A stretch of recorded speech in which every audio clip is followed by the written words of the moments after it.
Hey crew, I'm going to take a quick swing at explaining turning 1/7 into ternary decimal expansion by long division.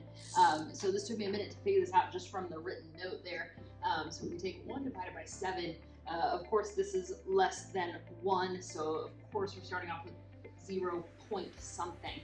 Okay, but before we get to that next decimal place, go ahead and add a 0. This is an automatic because obviously we can't take 1 divided by 7. So just add a 0 right here and start with 10.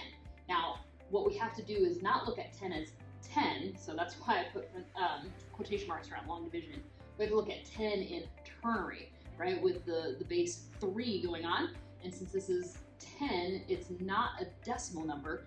It's not 1 over 3 to the first or anything like that. It's actually 3 to the first power, or 1 times, it is a 1 digit, 1 times 3 to the first, which is just 3.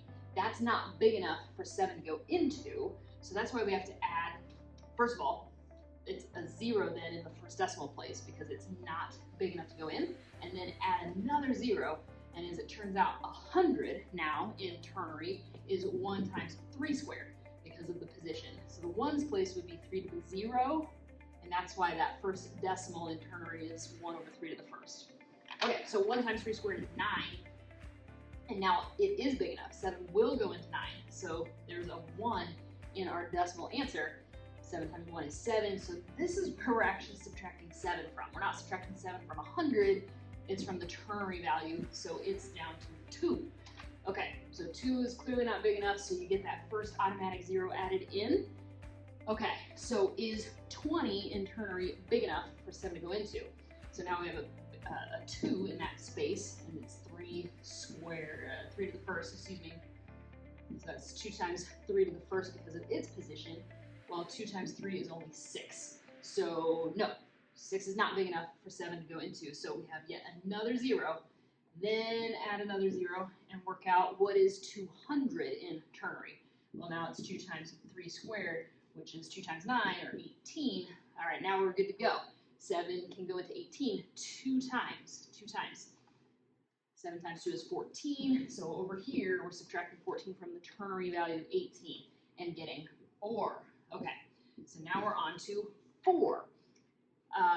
We get to add the 0 automatically because 4 was already too small.